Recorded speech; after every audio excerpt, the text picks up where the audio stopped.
ನಮಸ್ಕಾರ. ಇದೀಗ ತಾನೇ ಬಂದಿರುವ ಮುಖ್ಯವಾದ ಮಾಹಿತಿಗಳು. ಸರ್ಕಾರದ ಅವಧಿ ಮುಗಿಯುವ ಮುನ್ನವೇ ವಿಧಾನಸೌಧದಲ್ಲಿ ಫೋಟೋ ಶೂಟು, ಸಿಎಂ ಬದಲಾವಣೆ ಆಗುತ್ತಾ ಅಥವಾ ಸ್ಪೀಕರ್ ಬದಲಾವಣೆನ?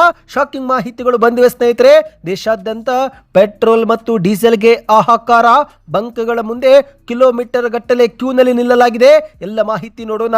ಸದನದಲ್ಲಿ ಬಿಜೆಪಿಯವರಿಗೆ ತಿರುಗೇಟು ಕೊಟ್ಟ ಸಿಎಂ ಸಿದ್ದರಾಮಯ್ಯನವರು ಆರ್ ಅಶೋಕ್ ನೋಡಲಿ ವಿಜೇಂದ್ರ ಸಿಎಂ ಆಗೋಕೆ ಕಾಯ್ಕೊಂಡು ಕೂತಿದ್ದಾನೆ ಎಂದು ಸಿದ್ದರಾಮಯ್ಯನವರು ಹೇಳಿಕೆ ಕೊಟ್ಟಿದ್ದಾರೆ. ಮತ್ತೊಂದಡಿಯಲ್ಲಿ ಕೇಂದ್ರ ಸರ್ಕಾರದಿಂದ ಗ್ಯಾಸ್ ಸಿಲಿಂಡರ್ ಬುಕ್ಕಿಂಗ್ ಕುರಿತಂತೆ ಹೊಸ ಮಾರ್ಗಸೂಚಿ ಪ್ರಕಟ. ಇದೇ ಮಧ್ಯೆ ಕೇಂದ್ರ ಸರ್ಕಾರದಿಂದ ಮತ್ತೊಂದು ಸ್ಪಷ್ಟನೆ ಬಂದಿದೆ. ವಿಡಿಯೋನ ನೀವು ಸ್ವಲ್ಪನೂ ಸ್ಕಿಪ್ ಮಾಡಬೇಡಿ. ಇನ್ನು ಬಂಗಾರ ಪ್ರಿಯರಿಗೆ ಶಾಕಿಂಗ್ ಸುದ್ದಿ. ಸತತವಾಗಿ ಕುಸಿತ ಕಂಡ ಬಂಗಾರ ಒಂದೇ ದಿನ ದೊಡ್ಡ ಮಟ್ಟದಲ್ಲಿ ಏರಿಕೆಯಾಗಿದೆ. ಚಿನ್ನ ಮತ್ತು ಬೆಳ್ಳಿ ಗ್ರಾಹಕರಿಗೆ ಶಾಕಿಂಗ್ ಮಾಹಿತಿಗಳು. ಇನ್ನು ಗೃಹಲಕ್ಷ್ಮಿ ಯೋಜನೆಯ 5,000 ಕೋಟಿ ಕುರಿತಂತೆ ಒಂದು ಮುಖ್ಯವಾದ ಮಾಹಿತಿ. ಮತ್ತೊಂದು ಕಂತು ಕೂಡ ಬಿಡುಗಡೆ ಮಾಡಿದ್ದ ಸರ್ಕಾರ. ಸಚಿವ ಲಕ್ಷ್ಮಿ ಹೆಬ್ಬಾಳ್ಕರ್ ಅವರು ಒಂದು ಶಾಕಿಂಗ್ ಹೇಳಿಕೆ ಕೊಟ್ಟಿದ್ದಾರೆ. ಎಲ್ಲ ಮಾಹಿತಿ ಡೀಟೇಲ್ ಆಗಿ ನೋಡೋಕ್ಕಿಂತ ಮೊದಲು ನೀವು ಸುದ್ದಿ ಸಮಯ ಯೂಟ್ಯೂಬ್ ಚಾನೆಲ್ಗೆ ಮೊದಲು ಬಾರಿ ಭೇಟಿ ಕೊಡ್ತಿದ್ರೆ ದಯವಿಟ್ಟು ಸಬ್ಸ್ಕ್ರೈಬ್ ಆಗಿ ಪಕ್ಕದಲ್ಲಿ ಕಾಣಿಸೋ ಗಂಟೆ ಕೂಡ ಒತ್ತಿ. ಇದರಿಂದ ರಾಜ್ಯದ ಮಾಹಿತಿಗಳು ನಿಮಗೆ ಸಿಗುತ್ತವೆ. ವಿಡಿಯೋಗೆ ಲೈಕ್ ಮಾಡಿ ಮತ್ತು ವಿಡಿಯೋ ಪೂರ್ತಿಯಾಗಿ ನೋಡಿ. ಬನ್ನಿ ಸ್ನೇಹಿತರೆ, ಎಲ್ಲ ಮಾಹಿತಿಗಳನ್ನು ಡೀಟೇಲ್ ಆಗಿ ನೋಡೋಣ. ಇದೀಗ ಸರ್ಕಾರದ ಅವಧಿ ಮುಗಿಯುವ ಮುನ್ನವೇ ವಿಧಾನಸೌಧದಲ್ಲಿ ಫೋಟೋ ಶೂಟು ನಡೆದಿದ್ದು, ಸಿಎಂ ಬದಲಾವಣೆ ಆಗುತ್ತೋ ಅಥವಾ ಸ್ಪೀಕರ್ ಬದಲಾವಣೆನೋ ಅಥವಾ ಏನಾದರೂ ವಿಶೇಷ ಸಲುವಾಗಿನೋ ಎಂಬ ಕುರಿತಂತೆ ಗೊಂದಲ ಉಂಟಾಗಿದೆ. ಹೌದು, ವಿಧಾನಸೌಧದಲ್ಲಿ ನಡೆದಂತ ಇವತ್ತಿನ ಫೋಟೋ ಶೂಟು ರಾಜಕೀಯ ವಲಯದಲ್ಲೇ ಕುತೂಹಲ ಮತ್ತು ಗೊಂದಲಕ್ಕೆ ಕಾರಣವಾಗಿದೆ. ಯಾಕಂದ್ರೆ ಸಾಮಾನ್ಯವಾಗಿ ಸರ್ಕಾರದ ಅವಧಿ ಮುಕ್ತಾಯದ ಹಂತದಲ್ಲಿ ಅಥವಾ ಕೊನೆಯ ಅಧಿವೇಶನದ ವೇಳೆ ನೆನಪಿಗಾಗಿ ಸೆಂಡ್ ಆಫ್ ಫೋಟೋ ನಡೆಸುವ ಒಂದು ಸಂಪ್ರದಾಯವಿದೆ. ಆದರೆ ಈ ಬಾರಿ ಸರ್ಕಾರದ ಅವಧಿ ಇನ್ನೂ 2 ವರ್ಷ ಬಾಕಿ ಇರುವಾಗಲೇ ಫೋಟೋ ಶೂಟ್ ಆಯೋಜನೆ ಮಾಡಿರುವುದು ಹಲವು ಪ್ರಶ್ನೆಗಳನ್ನ ಹುಟ್ಟು ಹಾಕಿದೆ. ಹೌದು, ಏಕಾಏಕಿ ದಿಢೀರನೆ ಫೋಟೋ ಶೂಟ್ ಕರೆದಿರುವ ಕಾರಣ ಶಾಸಕರಲ್ಲಿಯೂ ಕೂಡ ಗೊಂದಲ ಉಂಟಾಗಿದ್ದು, ವಿಧಾನಸೌಧದ ಪ್ರತಿ ಕೋಣೆಯಲ್ಲೂ ಕೂಡ ಇದೇ ವಿಚಾರ ಚರ್ಚೆ ಮಾಡಿದ್ದಾರೆ ಸ್ನೇಹಿತರೆ. ಪರಸ್ಪರ ಶಾಸಕರು ಕಾರಣಗಳು ಏನು ಎಂಬುದನ್ನು ಊಹಿಸಿದ್ದಾರೆ. ಫೋಟೋ ಶೂಟ್ ಹಿಂದೆ ಏನಾದರೂ ರಾಜ್ಯಕ್ಕೆ ಸಂದೇಶವಿದೆ ಎಂಬ ಅನುಮಾನಗಳು ಕೂಡ ಈಗ ಮೂಡಿವೆ. ಹೌದು, ಕೆಲವರು ಈ ಒಂದು ಬೆಳವಣಿಗೆಯನ್ನು ಮುಖ್ಯಮಂತ್ರಿ ಬದಲಾವಣೆಯ ಮುನ್ಸೂಚನೆ ಎಂದು ವ್ಯಾಖ್ಯಾನಿಸಿದರೆ, ಇನ್ನು ಕೆಲವರು ಸಚಿವ ಸಂಪುಟದಲ್ಲಿ ಅಥವಾ ವಿವಿಧ ಹುದ್ದೆಗಳಲ್ಲಿ ಮಹತ್ವದ ಬದಲಾವಣೆ ಆಗಬಹುದು ಎಂದು ಅನುಮಾನಿಸಿದ್ದಾರೆ ಸ್ನೇಹಿತರೆ. ಒಟ್ಟಿನಲ್ಲಿ ಈ ಒಂದು ಫೋಟೋ ಶೂಟು ಹಲವು ಪ್ರಶ್ನೆಗಳನ್ನ ಹುಟ್ಟು ಹಾಕುವಂತೆ ಮಾಡಿದೆ. ಇನ್ನು ಕೆಲವರು ಸ್ಪೀಕರ್ ಬದಲಾವಣೆ ಅಥವಾ ಸಂಪುಟ ಪುನರಚನೆಗೆ ಮುನ್ನವೇ ಸಿದ್ಧತೆ ಆಗುತ್ತಿರಬಹುದು ಎಂದು ಕೂಡ ಸಂಶಯ ವ್ಯಕ್ತಪಡಿಸಿದ್ದಾರೆ. ಒಟ್ಟಿನಲ್ಲಿ ಸ್ನೇಹಿತರೆ, ವಿಧಾನಸೌಧದ ಒಳಗಡೆ ಮತ್ತು ಹೊರಗಡೆ ಈ ಬಗ್ಗೆ ಈಗ ಭಾರಿ ಚರ್ಚೆ ಆಗುತ್ತಿದ್ದು, ಸಾಮಾಜಿಕ ಜಾಲತಾಣದಲ್ಲೂ ಕೂಡ ಈ ಒಂದು ವಿಚಾರ ಭಾರಿ ಚರ್ಚೆ ಮಾಡುತ್ತಿದ್ದಾರೆ. ಒಟ್ಟಿನಲ್ಲಿ ಸರ್ಕಾರ ಈ ಬಗ್ಗೆ ಈಗ ಸ್ಪಷ್ಟನೆ ಕೊಡಬೇಕಾಗಿದೆ. ಬನ್ನೀಗ ಮತ್ತೊಂದು ಮಾಹಿತಿಗೆ ಹೋಗೋಣ. ಪಶ್ಚಿಮ ಏಷ್ಯಾದಲ್ಲಿ ನಡೆಯುತ್ತಿರುವ ಯುದ್ಧ ಮತ್ತು ಇಂಧನ ಪೂರೈಕೆಯಲ್ಲಿ ಆಗುತ್ತಿರುವ ಸಮಸ್ಯೆಯಿಂದ ದೇಶಾದ್ಯಂತ ಜನರು ಪೆಟ್ರೋಲ್ ಮತ್ತು ಡೀಸೆಲ್ ಹಾಗೂ LPG ಖರೀದಿ ಮಾಡಲು ಮುಗಿಬಿದ್ದಿದ್ದಾರೆ. ಭಾರತದಲ್ಲಿ ಇಂಧನಕ್ಕೆ ಯಾವುದೇ ಕೊರತೆ ಇಲ್ಲ ಎಂದು ಕೇಂದ್ರ ಸರ್ಕಾರ ಹಲವು ಬಾರಿ ಸ್ಪಷ್ಟಪಡಿಸಿದರೂ ಜನರು ಮಾತ್ರ ಕಿವಿ ಕೊಡದೆ ಅಗತ್ಯಕ್ಕಿಂತ ಹೆಚ್ಚಿನ ಖರೀದಿ ಮಾಡಲು ಮುಗಿಬಿದ್ದಿದ್ದಾರೆ. ಅಂದಹಾಗೆ ಸ್ನೇಹಿತರೆ, ಮತ್ತೊಂದೆಡೆಯಲ್ಲಿ ಭಾರತಕ್ಕೆ ಬರಬೇಕಾಗಿದ್ದಂತ 40% ಕಚ್ಚಾ ತೈಲ ಪೂರೈಕೆ ಆಗುವಂತಹ ಜಲಸಂಧಿ ಮಾರ್ಗ ಬಂದ್ ಆಗಿರುವುದು ಮಾತ್ರ ನಿಜ ಸ್ನೇಹಿತರೆ. ಹಾಗಾಗಿ ಅನಿಲ ಪೂರೈಕೆಗೆ ಅಡ್ಡಿಯಾಗಿದೆ. ಇದೀಗ ಸೋಷಿಯಲ್ ಮೀಡಿಯಾದಲ್ಲೂ ಕೂಡ ಅನೇಕ ಬಳಕೆದಾರರು ಪೆಟ್ರೋಲ್ ಬಂಕ್ಗಳ ಮುಂದಿನ ಜನಜಂಗುಳಿಯ ಫೋಟೋ ವಿಡಿಯೋವನ್ನು ಹಂಚಿಕೊಳ್ಳುತ್ತಿದ್ದು, ಈ ಒಂದು ಆತಂಕ ಇನ್ನಷ್ಟು ಹಬ್ಬುತ್ತಾ ಹೋಗ್ತಾ ಇದೆ. ಹೌದು, ಹೈದರಾಬಾದ್, ಸೂರತ್, ಅಹಮದಾಬಾದ್, ನಾಗ್ಪುರ್, ಇಂದೋರ್ ಅಂತಹ ದೊಡ್ಡ ನಗರಗಳಲ್ಲಿ ಜನರು ಗಂಟೆಗಟ್ಟಲೆ ಸರತಿ ಸಾಲಲ್ಲಿ ನಿಂತು ತಮ್ಮ ವಾಹನಗಳಿಗೆ ಇಂಧನ ತುಂಬಿಸಿಕೊಳ್ಳುತ್ತಿರುವ ದೃಶ್ಯಗಳು ವೈರಲ್ ಆಗುತ್ತಿದ್ದು, ಇದೇ ಒಂದು ಫೋಟೋಗಳಿಂದ ಜನರು ಇನ್ನಷ್ಟು ಆತಂಕಕ್ಕೆ ಒಳಗಾಗ್ತಿದ್ದಾರೆ. ಇನ್ನು ಸಾಮಾಜಿಕ ಜಾಲತಾಣದಲ್ಲಿ ಒಬ್ಬರು, ನಾನು ಮಾರ್ಚ್ 15ಕ್ಕೆ ಸಿಲಿಂಡರ್ ಬುಕ್ ಮಾಡಿದ್ದೆ, 11 ದಿನಗಳಾದರೂ ನನಗೆ ಇನ್ನೂ ಸಿಲಿಂಡರ್ ಸಿಕ್ಕಿಲ್ಲ. ಈಗ ನನ್ನ ಮನೆಯಿಂದ 100 ಮೀಟರ್ ದೂರದಲ್ಲಿರುವ ಇಂಡಿಯನ್ ಆಯಿಲ್ ಪೆಟ್ರೋಲ್ ಬಂಕ್ ನಲ್ಲಿ ನೋ ಸ್ಟಾಕ್ ಅಂತ ಬೋರ್ಡ್ ಹಾಕಿದ್ದಾರೆ ಎಂದು ಬರೆದುಕೊಂಡಿದ್ದಾರೆ. ಇನ್ನೊಬ್ಬರು ಸೋಷಿಯಲ್ ಮೀಡಿಯಾದಲ್ಲಿ, ಪಶ್ಚಿಮ ಏಷ್ಯಾ ಯುದ್ಧದಿಂದಾಗಿಯೇ ಈ ರೀತಿ ಇಂಧನ ಬಿಕ್ಕಟ್ಟು ಉಂಟಾಗಿದೆ. ಭಾರತದ ಪೆಟ್ರೋಲ್ ಬಂಕ್ಗಳಲ್ಲಿ ಜನರು ಸಾಲಗಟ್ಟಿ ನಿಲ್ಲುತ್ತಿದ್ದಾರೆ. ಇದು ನಿಜವಾಗಿಯೂ ಇಂಧನ ಕೊರತೆಯಿಂದಲೋ ಅಥವಾ ಜನರು ಆತಂಕದಿಂದ ಸಂಗ್ರಹಿಸುತ್ತಿದ್ದಾರೋ ಎಂದು ಪ್ರಶ್ನೆಯನ್ನ ಮಾಡಿದ್ದಾರೆ. ಇನ್ನು ಇದೇ ಒಂದು ಪ್ರಶ್ನೆಗೆ ಮತ್ತೊಬ್ಬ ಸಾಮಾಜಿಕ ಬಳಕೆದಾರರು, ಹೌದು, ನಮ್ಮ ಮನೆ ಬಳಿ ಇರುವ HP ಗ್ಯಾಸ್ ಪಂಪ್ ಇಂದು ಮುಚ್ಚಿದೆ, ಹಾಗಾಗಿ ಉತ್ತರ ಹೌದು ಎಂದು ನನಗೆ ಕಾಣುತ್ತೆ ಎಂದು ಕಮೆಂಟ್ ಮಾಡಿದ್ದಾರೆ. ಒಟ್ಟಿನಲ್ಲಿ ಸ್ನೇಹಿತರೆ, ಸಾಮಾಜಿಕ ಜಾಲತಾಣದಲ್ಲಿ ಫೋಟೋಗಳು ಕೂಡ ವೈರಲ್ ಆಗುತ್ತಿದ್ದು, ಇದು ಜನರಲ್ಲಿ ಇನ್ನಷ್ಟು ಆತಂಕ ಹೆಚ್ಚಾಗುವಂತೆ ಮಾಡಿದೆ.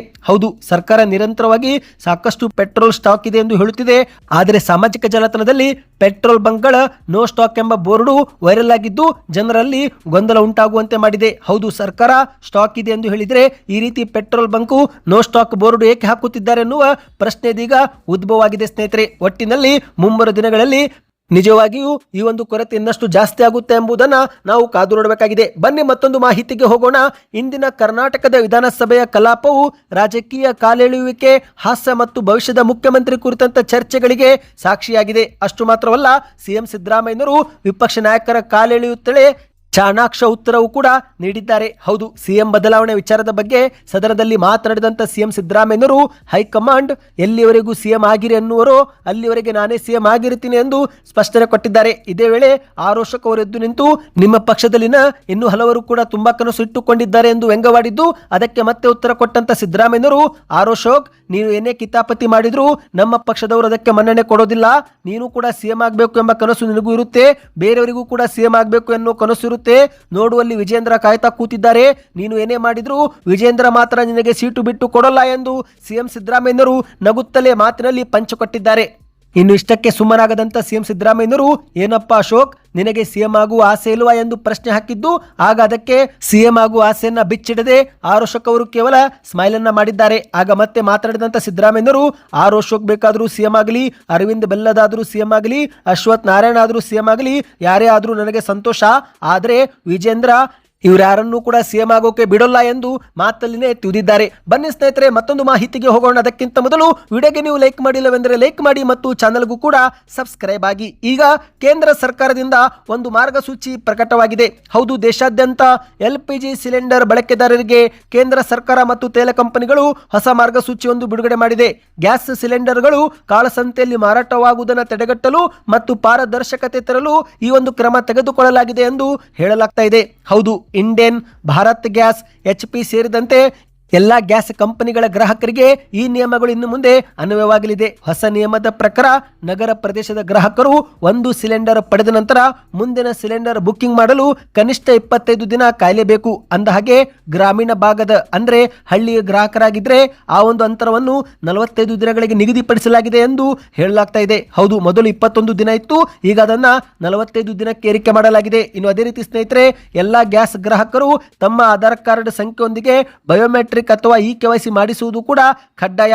KYC ಪ್ರಕ್ರಿಯೆ ಪೂರ್ಣಗೊಳಿಸಲಿಲ್ಲವೆಂದರೆ ಅಂತವರಿಗೆ ಸಿಲಿಂಡರ್ ವಿತರಣೆಯಲ್ಲಿ ತೊಂದರೆ ಆಗಬಹುದು ಎಂದು ಹೇಳಲಾಗ್ತಾ ಇದೆ. ಹಾಗಾಗಿ ಗ್ಯಾಸ್ ಏಜೆನ್ಸಿಗೆ ಹೋಗಿ ನಿಮ್ಮ ಮೊಬೈಲ್ ಸಂಖ್ಯೆ ಮೂಲಕ ನೀವು KYC ಪ್ರಕ್ರಿಯೆ ಮಾಡಿಕೊಳ್ಳಿ.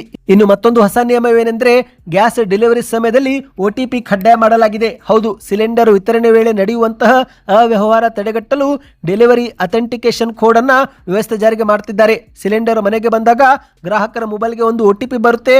ಅದನ್ನ ಡೆಲಿವರಿ ಬಾಯ್ಗೆ ನೀಡಿದರೆ ಮಾತ್ರ ನಿಮಗೆ ಸಿಲಿಂಡರ್ ಕೊಡಲಾಗುತ್ತೆ ಸ್ನೇಹಿತರೆ. ಮತ್ತು ಇಲ್ಲಿ ಮತ್ತೊಂದು ಶಾಕಿಂಗ್ ಮಾಹಿತಿ ಏನೆಂದರೆ, ಒಬ್ಬ ಗ್ರಾಹಕರು ಅಂದ್ರೆ ಒಂದು ಕುಟುಂಬ ವರ್ಷಕ್ಕೆ ಗರಿಷ್ಠ 15 ಸಿಲಿಂಡರ್ ಮಾತ್ರ ಪಡೆಯಲು ಅವಕಾಶವಿದೆ. ಇದರಲ್ಲಿ 12 ಸಿಲಿಂಡರ್ಗಳಿಗೆ ಸಬ್ಸಿಡಿ ಸಿಗುತ್ತೆ. ಉಳಿದಂತ 3 ಸಿಲಿಂಡರ್ಗಳಿಗೆ ಯಾವುದೇ ಒಂದು ಸಬ್ಸಿಡಿ ಇರೋದಿಲ್ಲ, ಮಾರುಕಟ್ಟೆ ದರದಲ್ಲಿನೇ ಖರೀದಿಸಬೇಕಾಗುತ್ತೆ ಎಂದು ಕೂಡ ಹೇಳಲಾಗಿದೆ ಸ್ನೇಹಿತರೆ. ಇದು ಕೇಂದ್ರ ಸರ್ಕಾರದ ನಿಯಮಗಳು ಎಂದು ಹೇಳಲಾಗಿದೆ. ಬನ್ನೀಗ ಮತ್ತೊಂದು ಮಾಹಿತಿಗೆ ಹೋಗೋಣ. ಕಳೆದ 15 ದಿನಗಳಿಂದ ಚಿನ್ನ ಮತ್ತು ಬೆಳ್ಳಿ ಭಾರೀ ಕುಸಿತ ಕಂಡಿತು. ಆದರೆ ಇಂದು ಏಕಾಏಕಿ ಒಂದೇ ದಿನ ದೊಡ್ಡ ಮಟ್ಟದಲ್ಲಿನೇ ಏರಿಕೆಯಾಗಿದೆ. ಹೌದು ಸ್ನೇಹಿತರೆ, 24 ಕ್ಯಾರೆಟ್ ಚಿನ್ನದ ಬೆಲೆಯಲ್ಲಿ 100 ಗ್ರಾಂಗೆ ಬರೋಬ್ಬರಿ 37,600 ರೂಪಾಯಿ ಏರಿಕೆ ಆಗುವ ಮೂಲಕ ಗ್ರಾಹಕರಿಗೆ ದೊಡ್ಡ ಹೊಡೆತ ಸಿಕ್ಕಿದೆ. 24 ಕ್ಯಾರೆಟ್ 10 ಗ್ರಾಂ ಬಂಗಾರದಲ್ಲಿ 3,760 ರೂಪಾಯಿ ಏರಿಕೆ ಸ್ನೇಹಿತರೆ. ಅಂದ್ರೆ ನಿನ್ನೆಗಿಂತ ಸರಿಸುಮಾರು 4,000 ರೂಪಾಯಿ ಏರಿಕೆ ಅಂತಾನೆ ಹೇಳಬಹುದು. ನಿನ್ನೆ 1,42,000 ರೂಪಾಯಿ ಇತ್ತು. ಇವತ್ತು ಬೆಳಿಗ್ಗೆ ಮಾರ್ಚ್ 25ಕ್ಕೆ 10 ಗ್ರಾಂ 24 ಕ್ಯಾರೆಟ್ ಬಂಗಾರ 1,46,670 ರೂಪಾಯಿಗೆ ಮಾರಾಟವಾಗಿದೆ. ಇನ್ನು ಬೆಳ್ಳಿ ಬೆಲೆಯಲ್ಲೂ ಕೂಡ ಪ್ರತಿ ಗ್ರಾಂನಲ್ಲಿ 15 ರೂಪಾಯಿ ಏರಿಕೆ.